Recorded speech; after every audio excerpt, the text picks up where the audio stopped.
But man, I got I think Joe, you said you had some thoughts, but I wanted to ask you guys, and I was going to say this before the Toronto game, and the Toronto he looked pretty good, but like, where has Zach Lavine been the last couple of months, and kind of honestly this whole season? Like, DeRozan's kind of been the guy. I pulled some stats for it. Let me see if I can read my thing here. Last season he had 25 games of 30 points or more. This season he's only got 15 games of 30 points or more. He had 5 games over 40 last year, 0 this year. 28 games over 20 and this season 18 games over 20. Just not having the scoring bursts that he had last year. I know last year a little more was on his shoulders, but there's supposed to be that 1-2 punch. And right now what we're seeing is just a lot of double teaming on DeRozan, and then there's just nobody behind him to really do anything. And I'm kind of like, where the hell has Zach been? Because he's supposed to be the guy that punishes you for that. So, Joey, I mean, what do you think about Zach in general, and just kind of why is this team kind of seeming like they're not really in the top tier anymore? Yeah, it's an interesting question.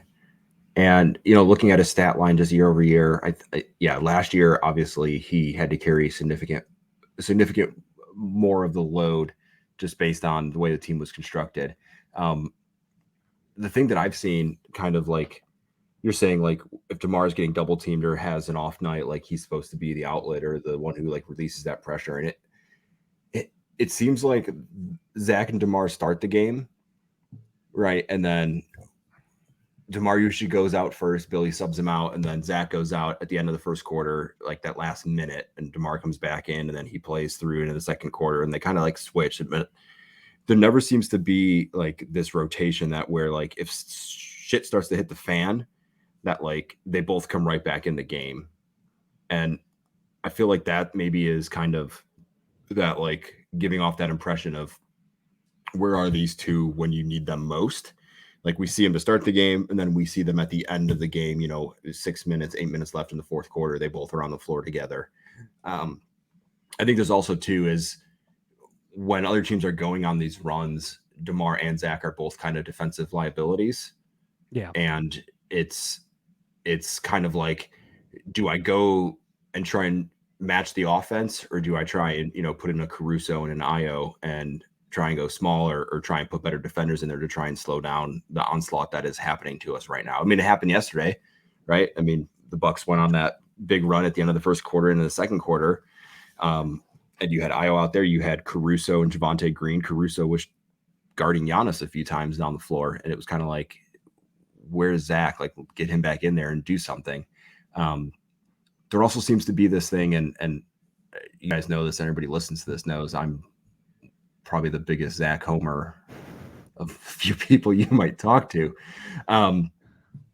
But like in these big games, when they've been playing these, 16 games that against the top 3 teams in both conferences, they seem to have this commitment to getting Vooch going early.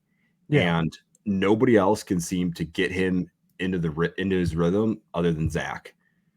Io showed a little bit of that when he was starting, but now that Caruso's healthy and Patrick Williams, Io's found his way to the bench. But like that whole first quarter last night, Zach forwent, whatever, all of his scoring, right? And all he was doing was picking pops and driving and kicking out to Vooch. And Vooch was scoring, right? And it was kind of like, all right, hey, we're going to get him going. And that's how this goes tonight. So be it.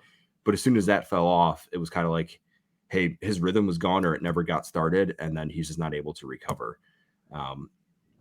So I think through this season, what I've learned is Zach can be a prolific scorer when he wants to be, but if it's not going his way, he doesn't try and shoot himself back into the game. He tries to drive to the rim, and he's great at that, but he's not so great at that it can will a team back into a game. Yeah.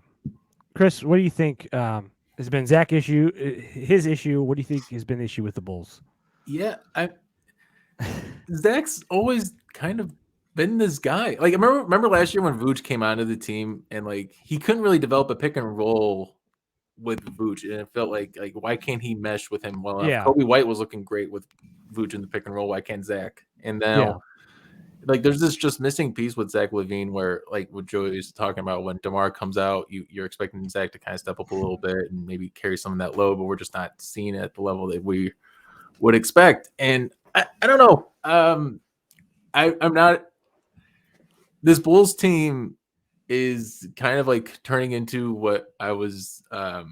Who they were supposed to be, right? I mean, they are who we thought they that's would what they be. were. Yeah, they are the all you can have them team. You just use the word that like it's been running through my mind when I watch Zach play of the hey, this guy might be you can have him, and it scares me because I'm like I see the potential, but there's just times the guy just disappears, man, and I'm like, what do you and like what Joey is saying, he's not good enough to kind of take over a game and will a game like we think he can. It's so frustrating because I've said this before, he has all the talent in the world, but there's just this it factor that he's not showing. He's good enough to do it on a team that they were last year and the year before, but now when they're a team that has aspirations to be better than they've been, he's not good enough to do that. The only problem that I continue to go back to is like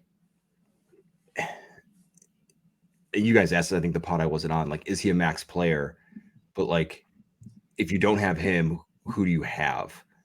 And I just don't know if there's a player out there that you're going to be able to, like, the window to trade him is gone, right? If you don't give him it this year, he's walking, and you're going to have to figure it out. And the Bulls are worse without Zach. But what is Zach? Zach can't be a second option on a championship team. I think he could be a third, though, right? Like that's probably you're gonna be paying him like a first option, like a Tobias Harris thing. I think there's also a problem too with the Bulls of Zach isn't there. He's not their biggest problem that they have. No, like in terms of their team and in terms of their like future outlook, like their biggest problem is that they don't have somebody to compete with anybody above 7 feet tall. Yeah, I guess. I mean, well, I was thinking the biggest problem is a wing defender. Like Pat Williams needs to become that guy. And I know he was hurt and he just got back, but like, I want him to be what Scotty Barnes already is. Oh, that'd be nice. Yeah, I think like you brought up a good point. He's not the problem, but I think like he's also not the solution either. Like he's part of the problem. He's not the biggest problem. Yeah, and not even like I wouldn't even say necessarily part of the problem. I just think like he's clearly not the guy that's gonna band-aid over things that you can't fix. Like he's gonna be, or he could be a really good player if the team around him was completely solid. Like the guy that he really reminds me of is Devin Booker. Like put Zach on the Suns.